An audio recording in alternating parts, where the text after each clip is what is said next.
வணக்கம் மக்களே. நம்ம கார்த்திக் கதையில் ஜூலை 1 என்ன நடக்க போகுது அப்படிங்கிறத பற்றி தாங்க இந்த வீடியோவில் இப்போ நம்ம பார்க்க போகிறோம். வீடியோவுக்கு மறக்காமல் லைக் பண்ணிக்கோங்க. நீங்கள் லைக் பண்ணுறது தான் எங்களுக்கு அடுத்தடுத்து வீடியோ போடுறதுக்கு ரொம்பவே இன்ட்ரெஸ்டிங். ஸோ மறக்காமல் லைக் பண்ணிவிட்டு இந்த வீடியோவை தொடர்ந்து பாருங்கள்.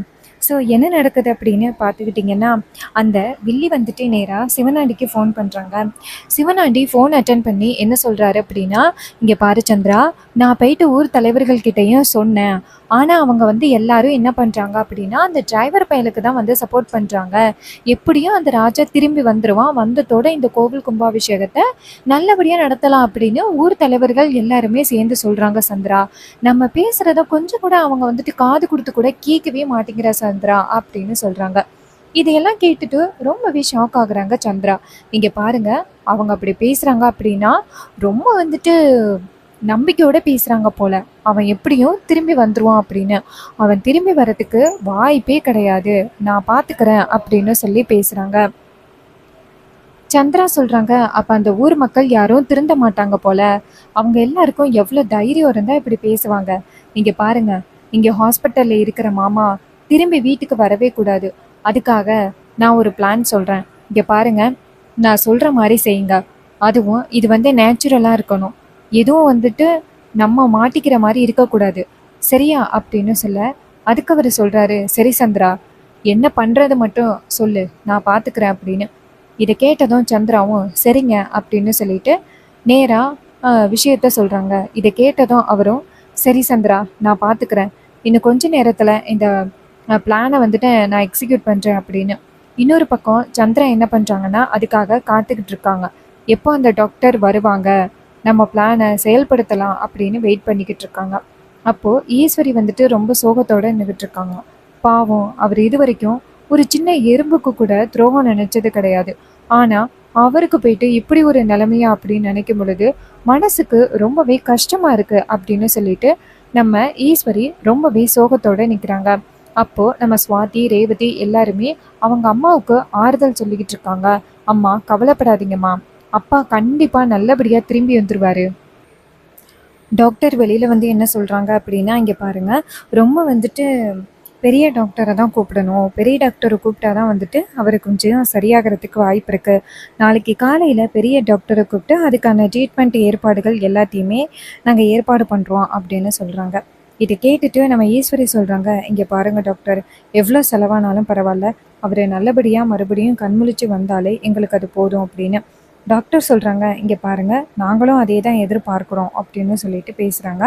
அப்போது அந்த சந்திரா வந்துட்டு இதை காதில் வாங்கிட்டு, இதான் சரியான நேரம், அவருக்கு ஃபோன் பண்ணி நம்ம விஷயத்தை சொல்லிடலாம் அப்படின்னு நேராக அவங்க புருஷனுக்கு ஃபோன் பண்ணுறாங்க. அவர் ஃபோன் அட்டன் பண்ணதும் சந்திரா சொல்கிறாங்க, எனக்கு சரியான நேரம் கிடச்சிட்டு நீங்கள் என்ன பண்ணுறீங்க அப்படின்னா, நான் சொன்ன ஆளை வந்துட்டு நேராக ஹாஸ்பிட்டலுக்கு அனுப்புங்க, அவன் வந்ததும் மாமாவை காலி பண்ணணும் அப்படின்னு. இதை கேட்டதும் சிவனாண்டி சொல்கிறாரு, சரி சந்திரா, நான் சரியான ஆளை அனுப்பிவிடுறேன் அப்படின்னு சொல்லிட்டு கரெக்டாக சரியான ஆளை ஏற்பாடு பண்ணுறாங்க. ஏற்பாடு பண்ணி நேராக சந்திராவோட சொன்ன மாதிரியே ஹாஸ்பிட்டலுக்கு அனுப்புகிறாங்க. இன்னொரு பக்கம் ஹாஸ்பிட்டலுக்கு அவர் வராரு. வந்துட்டு நேராக ராசராசாவுக்கு ட்ரீட்மெண்ட் கொடுக்குற மாதிரி நேராக உள்ளார போகிறாரு. இதை வந்து நம்ம ஹீரோ கவனிக்கிறாரு. யார் இவன், ஐடி கார்டு கூட கழுத்தில் இல்லையே அப்படின்னு ஹீரோ பார்க்குறாரு. பார்த்ததோட அங்கே நர்ஸ் வராங்க. நர்ஸ் வந்தது ஹீரோ சொல்கிறாரு, டாக்டர் வந்துட்டு மாமாவை செக் பண்ணுறதுக்காக வந்திருக்காங்களா, நாளைக்கு காலையில் தானே வந்துட்டு ஆப்ரேஷன் அப்படின்னு சொன்னாங்க, அதுக்கு முன்னாடியே டாக்டர் வந்துட்டு செக் பண்ணுவாங்களா அப்படின்னு. அதுக்கு நர்ஸ் சொல்கிறாங்க, சார் டாக்டர் யாருமே இல்லை சார், எல்லாமே வீட்டுக்கு போயிட்டாங்களே, யார் சார் இப்போ வந்திருக்கிறது அப்படின்னு. இதை கேட்டதும் ஹீரோ ஷாக் ஆகி டக்குன்னு உள்ளார போய் பார்க்குறாங்க. பார்த்தா அவர் வந்துட்டு நம்ம ராஜாவுக்கு வந்துட்டு ஏதோ தவறான மருந்தை கொடுக்கறதுக்கு போகிறாரு. இதை பார்த்ததும் ஹீரோ டக்குன்னு ஷாக் ஆகி அந்த ஆளை நிப்பாட்டுறாங்க. டே என்னடா பண்ணுற அப்படின்னு. அப்போது அவன் வந்துட்டு ஹீரோவை பார்த்ததும் தப்பிச்சு போகிறதுக்காக ட்ரை பண்ணுறான். அப்போ ஹீரோ என்ன பண்ணுறாருன்னா, டக்குன்னு அவனை பிடிச்சிடறாங்க. பிடிச்சிட்டு எங்கடா தப்பிச்சு ஓட பார்க்குற அப்படின்னு சொல்லிட்டு அவனை கையும் களவுமா பிடிக்கிறாங்க. அப்போ அவன் வந்துட்டு எல்லாரையும் பார்த்ததும் பயப்பட ஆரம்பிக்கிறான். சார் சார் என்னை விட்டுருங்க சார் அப்படின்னு. அப்போ ஹீரோ சொல்கிறாரு, இங்கே பாரு, நீ எதுக்காக இங்கே வந்த, மாமாவுக்கு உன்னால் எவ்வளோ பெரிய ஆபத்து வர பார்க்குது, என்னடா கையில் வச்சுருக்க அப்படின்னு. அப்போ ஹீரோ நேராக நர்ஸை பார்த்து, இங்கே பாருங்கள், இவன் ஏதோ கையில் வச்சுருக்கானே, அது என்ன அப்படின்னு வாங்கி பாருங்களேன் அப்படின்னு. அப்போ நர்ஸ் வந்துட்டு அதை வாங்கி பார்க்குறாங்க. பார்த்ததும் நர்ஸ் வந்துட்டு ரொம்ப அதிர்ச்சியாகி, சார் இது ரொம்ப ஆபத்தான பொருள், இதை மட்டும் அவங்களுக்கு கொடுத்துருந்தா அவங்களுக்கு நேச்சுரலாக வந்துட்டு இதய துடிப்பு ஸ்டாப் ஆகியிருக்கும். இதை கேட்டதும் நம்ம ஹீரோ ரொம்பவே அதிர்ச்சி ஆகுறாரு. ஹீரோ நேராக அந்த ஆளோட சட்டையை பிடிச்சி, ஏய் யாரடா அந்த மாதிரி பண்ணது அப்படின்னு கேட்குறாங்க. அதுக்கு அவர் சொல்கிறாரு, சார் சார் என்கிட்ட சொன்னாங்க சார், அதான் செஞ்சேன் அப்படின்னு. சந்திரா ரொம்பவே ஷாக் ஆகுறாங்க. ஆகா, இவன் மட்டும் உண்மையை சொல்லிட்டா அவர் வசமாக சிக்கிப்பாரே, இப்போ என்ன பண்ணுறது அப்படின்னு. ஹீரோ அந்த ஆளோட சட்டையை பிடிச்சி, இப்போ உண்மையை சொல்ல புரியா இல்லையா, யார் வந்துட்டு உன்னை அந்த மாதிரி செய்ய சொன்னது, நீ மட்டும் உண்மையை சொல்லிட்ட அப்படின்னா உனக்கு எந்தவித பிரச்சனையும் இல்லாமல் உன்னை வீட்டுக்கு அனுப்பி வச்சுருவோம். நீ மட்டும் உண்மையை சொல்லாமல் ரொம்ப பிடிவாதம் பண்ண அப்படின்னா உனக்கு ரொம்ப பெரிய பிரச்சனையாகும். மரியாதையாக சொல்லு, உன்னை யார் இப்படி செய்ய சொன்னது அப்படின்னு கேட்குறாங்க. இதை கேட்டதும் அவர் சொல்கிறாரு, சார் சார் நான் பணத்துக்கு ஆசைப்பட்டு இப்படி பண்ணிட்டேன் சார், தயவு செஞ்சு என்னை மன்னிச்சிருங்க சார், நான் மறுபடியும் இந்த மாதிரி தப்பாக பண்ண மாட்டேன் சார், என்னை விட்டுருங்க சார் அப்படின்னு சொல்லிட்டு கெஞ்சுறான். அப்போ ஹீரோ சொல்கிறாரு, இங்கே பாரு, நீ கெஞ்சுறதுக்கு பதிலாக யார் இப்படி செய்ய சொன்னது அப்படின்னு நீ ஒத்துக்கிட்ட அப்படின்னா உனக்கு எந்தவித பிரச்சனையும் இல்லை, நீ தப்பிச்சிடலாம். அதை விட்டுட்டு நீ இப்போ அந்த ஆளை சொல்ல முடியாது அப்படின்னா கண்டிப்பாக உனக்கு பிரச்சனை தான் அப்படின்னு. ஈஸ்வரி இதையெல்லாம் பார்த்துட்டு ரொம்பவே அதிர்ச்சி ஆகுறாங்க. இவ்வளோ பெரிய விஷயம் நடக்கும் அப்படின்னு ஈஸ்வரி கொஞ்சம் கூட எதிர்பார்க்கவே இல்லை. அப்போது அந்த ஆள் சொல்கிறான், சார் சார் இதை செய்ய சொன்னது சிவனாண்டி தான் சார், அவன் தான் சார் வந்துட்டு இவரை காலி பண்ணுறதுக்காக என்னை அனுப்புனான். இவனை காலி பண்ணிட்டா கோவில் கும்பாபிஷேகம் நல்லபடியாக நடக்குமாம்ல, இவனை காலி பண்ணிட்டா அதுக்கு தான் சார் என்னை அனுப்புனான் அப்படின்னு. இதை கேட்டதும் நம்ம ஹீரோ ரொம்பவே ஷாக் ஆகுறாரு. ஹீரோ நேராக அவங்க அத்தையை பார்த்து, பார்த்தீங்களாட்ட அந்த சிவனாண்டி கொஞ்சம் கூட திருந்துற மாதிரியே இல்லை, ஏதாவது ஒரு வகையில் நம்ம குடும்பத்துக்கு பிரச்சனை கொடுத்துக்கிட்டே போகிறான் அப்படின்னு. ஈஸ்வரி சொல்கிறாங்க, நான் கொஞ்சம் கூட எதிர்பார்க்கவே இல்லை இப்படி ஒரு விஷயம் நடக்கும் அப்படின்னு.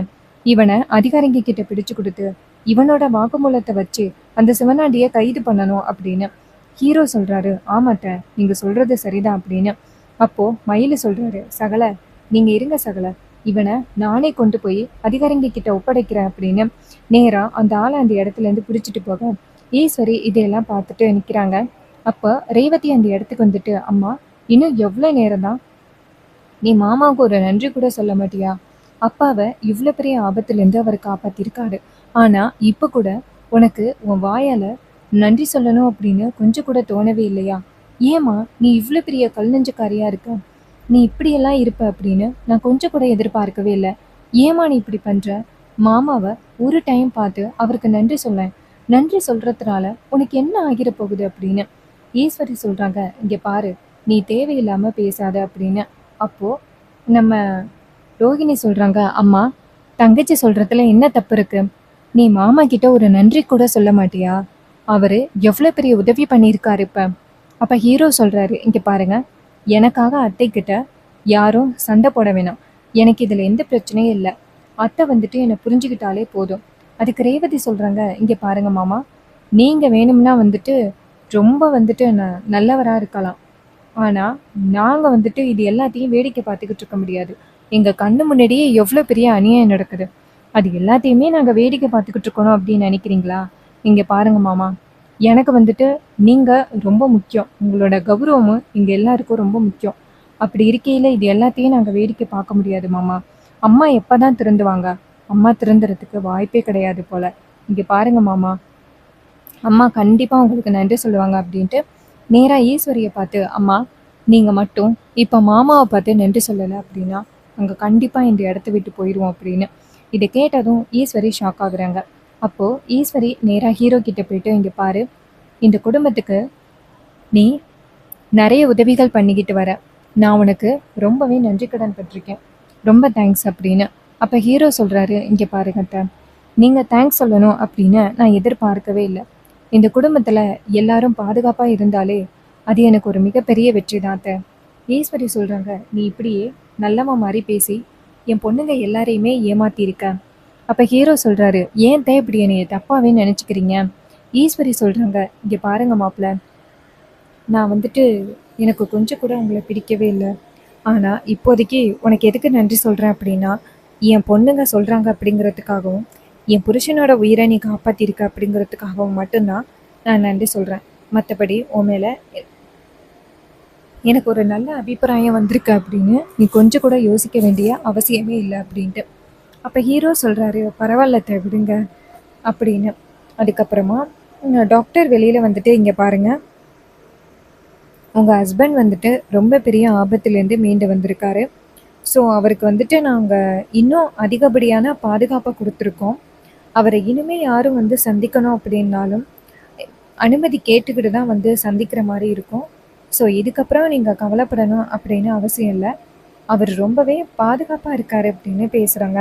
இதை கேட்டதும் அப்போ தான் வந்துட்டு அங்கே உள்ளவங்க எல்லாருக்குமே நிம்மதியாக இருக்குது. அப்போ ஹீரோ சொல்கிறாரு, இங்கே பாருங்க டாக்டர், அவன் யார் அப்படின்னு இன்னும் கொஞ்ச நேரத்தில் அதிகாரிங்க கிட்ட சொல்லி கண்டுபிடிச்சிடலாம். அவன் எதுக்காக இப்படி பண்ணான் அப்படிங்கிறத நம்மக்கிட்ட சொல்லிட்டான். எங்கள் ஊர் ஆள் ஒருத்தன் சொல்லி தான் அவன் இப்படி ஒரு காரியத்தை பண்ணியிருக்கான். ஸோ இன்னும் கொஞ்ச நேரத்தில் அதுக்கான தண்டனையும் அவனுக்கு கிடச்சிரும் அப்படின்னு. இதை கேட்டதும் டாக்டர் சொல்கிறாங்க, சார், ஹாஸ்பிட்டலில் இப்படி ஒரு விஷயம் நடக்கும் அப்படின்னு நானே எதிர்பார்க்கல சார், என்னை மன்னிச்சிடுங்க அப்படின்ட்டு. அதுக்கு ஹீரோ சொல்கிறாரு, பரவாயில்ல சார், ஏதோ நடக்கணும் அப்படின்ட்டு இருந்திருக்கு, அது நடந்துருச்சு, அதுக்காக என்ன சார் பண்ணுறது அப்படின்ட்டு. அதுக்கப்புறம் நம்ம ராஜாவுக்கு வந்து ட்ரீட்மெண்ட் ஸ்டார்ட் ஆகுது. டாக்டர்ஸ் வந்துட்டு ராஜாவுக்கு ட்ரீட்மெண்ட்டாக ஸ்டார்ட் பண்ணுறாங்க. நல்லபடியாக ட்ரீட்மெண்ட்டும் நல்லபடியாக முடியுது. நல்லபடியாக முடிஞ்சதும் ராஜா கண்முழிக்கிறாரு. ராஜா கண்முழிச்சதும் நேராக நம்ம ஹீரோவை தேடுறாரு. மாப்பிள்ளை இங்கே இருக்கீங்க அப்படின்னு. அப்போ ஹீரோ அந்த இடத்துக்கு வந்துட்டு, மாமா சொல்லுங்கள், நான் இங்கே தான் மாமா இருக்கேன் அப்படின்னு. ராஜா சொல்கிறாரு, மாப்பிள்ளை கல்யாணத்தை நிப்பாட்டிட்டீங்களா மாப்பிள்ளை, என் பொண்ணோட வாழ்க்கை என்னாச்சு அப்படின்னு. அப்போ ஹீரோ சொல்கிறாரு, மாமா கவலைப்படாதீங்க, அதெல்லாம் கல்யாணத்தை நிப்பாட்டியாச்சு, இனிமே நீங்கள் ஒரே பண்ணணும் அப்படின்னு அவசியம் இல்லை அப்படின்னு. இதை கேட்டதும் ராஜா சொல்கிறாரு, மாப்பிள்ளை இப்போ தான் எனக்கு நிம்மதியாக இருக்குது. அந்த ஈஸ்வரியோட பிடிவாதத்தினால என் பொண்ணோட வாழ்க்கை ரொம்ப ஸ்பாயில் ஆக போகுது அப்படின்னு நினச்சி நான் ரொம்ப வேதனையோடு இருந்தேன். அதனால தான் அந்த மருதுவை காலி பண்ணுறதுக்காக நான் கையில் ஆயுதத்தோடு போனேன். ஆனால் அவன் வந்துட்டு என்னை இந்த நிலைமைக்கு ஆளாக்கி என்னை கட்டிலுக்கு கீழே போட்டுட்டு போயிட்டான். நான் மட்டும் நல்லபடியாக இருந்திருந்தேன்னா நானும் அந்த கல்யாணத்தை வந்து நிப்பாட்டியிருப்பேன் மாப்பிள்ளை. அப்போ ஹீரோ சொல்கிறாரு, மாமா உங்கள் மேலே நான் எந்த தப்பும் சொல்லலை மாமா, உங்கள் பொண்ணோட லைஃப்பை காப்பாற்றணும் அப்படிங்கிறதுக்காக தானே நீங்கள் இப்படி ஒரு முடிவெடுத்தீங்க. இருந்தாலும் நீங்கள் கொஞ்சம் யோசித்து முடிவு பண்ணியிருக்கலாம். இதுவே உங்களுக்கு ஏதாவது ஆகியிருந்துச்சுன்னா என்ன மாமா பண்ணுறது? அதுக்கு ராஜா சொல்கிறாரு, இங்கே பாருங்க மாப்பிள்ள, எனக்கு என் பொண்ணோட வாழ்க்கையை விட வேறு எதுவுமே முக்கியம் இல்லை. என் பொண்ணு கடைசி வரைக்கும் எந்த பிரச்சனையும் இல்லாமல் சந்தோஷமாக இருக்கணும் அப்படின்னா அது உங்களை வந்துட்டு அவள் புருஷனாக ஏற்றுக்கிட்டா மட்டும்தான் என் பொண்ணோட வாழ்க்கை நல்லபடியாக இருக்கும். ஆனால் இந்த ஈஸ்வரி இருக்கா பாருங்க, அவள் தான் தேவையில்லாமல் இப்படி ஒரு காரியம் எல்லாத்தையுமே பண்ணிக்கிட்டு இருக்கா. இங்கே பாரு ஈஸ்வரி, என் பொண்ணுக்கு இனிமே நான் நினச்ச மாதிரி தான் கல்யாணம் நடக்கும். நீ தேவையில்லாமல் ஏதாவது இடையில பிரச்சனை பண்ண, அவ்வளோதான். அதுக்கு ஈஸ்வரி சொல்கிறாங்க, இங்கே பாருங்க, நம்ம பொண்ணோட லைஃப் நல்லா இருக்கணும் அப்படிங்கிறதுக்காக தானே நான் அவளுக்கு ஒரு நல்ல வாழ்க்கையை அமைச்சு கொடுக்கணும் அப்படின்ட்டு இப்படி ஒரு ஏற்பாடு பண்ணேன். நீங்கள் என்ன தப்பாக நினச்சிக்கிறதுக்கு அதுக்கு நான் எப்படிங்க பொறுப்பாக முடியும்? அதுக்கு ராஜா சொல்கிறாரு, போதும் ஈஸ்வரி, நம்ம பொண்ணுக்கு நல்லதுன்னு நினைக்கணும் அப்படின்னு நினச்சி அவளுக்கு நீ இவ்வளோ பெரிய ஆபத்தை ஏற்படுத்தி கொடுத்துருக்க, போதும், இதோட நிப்பாட்டு அப்படின்னு சொன்னதும் ஈஸ்வரி ரொம்பவே ஷாக் ஆகுறாங்க. அப்புறமா டாக்டர் உள்ளார வந்துட்டு, இங்கே பாருங்கள், அவருக்கு இப்போ தான் வந்துட்டு ட்ரீட்மெண்ட் முடிஞ்சிருக்கு. ஸோ நீங்கள் எல்லாரும் அவர்கிட்ட இந்த மாதிரி கோவப்படுற மாதிரி எந்த விஷயத்தையும் சொல்லக்கூடாது, கொஞ்சம் அவரை வந்துட்டு ஃப்ரீயாக விடுங்க அப்படின்னு. இதை கேட்டதும் நம்ம ஈஸ்வரி சொல்கிறாங்க, சரிங்க டாக்டர் அப்படின்ட்டு எல்லாரும் வெளியில் வராங்க. எல்லாரும் வெளியில் வந்ததும் ரேவதியை நேராக அவங்க அம்மாவை பார்த்து, அம்மா இப்போ கூட உங்களோட பிடிவாதத்தை கொஞ்சம் கூட நீங்கள் மாற்றிக்கவே இல்லைல்ல, உங்களுடைய ஒரே பிடிவாதம் நான் வந்துட்டு மாமாவை கல்யாணம் பண்ணிடக்கூடாது, அதானே உங்களுக்கு? அதுக்கு ஈஸ்வரி சொல்கிறாங்க, ஆமாண்டி, என்னை பொறுத்த வரைக்கும் உங்கள் 2 பேருக்கும் கல்யாணம் நடக்கக்கூடாது, அதுக்காக நான் எந்த எல்லைக்கு வேணாலும் போவேன். அதுக்கு ரேவதி சொல்கிறாங்க, சரிம்மா, ஒருவேளை நானும் மாமாவும் சேர்ந்து உனக்கு தெரியாமல் கோவிலில் கல்யாணத்தை பண்ணிட்டோம் அப்படின்னா உன்னால் என்ன பண்ண முடியும்? சும்மா வேடிக்கை மட்டும்தானம்மா பார்க்க முடியும் அப்படின்னு. இதை கேட்டதும் ஈஸ்வரி ரொம்பவே ஷாக் ஆகுறாங்க. என்னடா இது இவ இப்படி பேசுகிறாளே அப்படின்னு. அதுக்கு ரேவதி சொல்கிறாங்க, அம்மா நானே மாமாவை கல்யாணம் பண்ணிக்கிறேன் அப்படின்னு சொல்லி இப்படி ஒரு முடிவெடுத்தாலும் மாமா கண்டிப்பாக அதுக்கு ஒத்துக்க மாட்டாரு தெரியுமா? ஏன்னா மாமா அந்த அளவுக்கு நல்லவர் அப்படின்னு. இது கேட்டுட்டு ஈஸ்வரி சொல்கிறாங்க, சரி சரி அப்படின்னு. இன்னொரு பக்கம் நம்ம ரேவதி வந்துட்டு எப்படி நம்ம ஹீரோவை கல்யாணம் பண்ண போகிறாங்க, ராஜாவை எப்படி நம்ம ஹீரோ காப்பாற்ற போகிறாரு, இதுதான் அப்கமிங் எபிசோடில் நடக்க போகிற ட்விஸ்ட் அண்ட் டர்ன்ஸ் எல்லாமே. ஸோ இந்த கதை உங்களுக்கு பிடிச்சிருக்கா? இந்த கதை பிடிச்சிருந்துச்சுன்னா இந்த வீடியோவுக்கு மறக்காமல் லைக் பண்ணிக்கோங்க. நீங்கள் லைக் பண்ணுறது தான் எங்களுக்கு அடுத்தடுத்து தொடர்ச்சியாக வீடியோ போடுறதுக்கு ரொம்பவே இன்ட்ரெஸ்டிங்காக இருக்கும். ஸோ மறக்காமல் லைக் பண்ணிவிட்டு இந்த வீடியோவை தொடர்ந்து பாருங்கள். இதே மாதிரி நம்ம வேறு ஏதாவது ஒரு கதையில் பார்ப்போம். தேங்க்யூ ஃபார் வாட்சிங். See you on next video.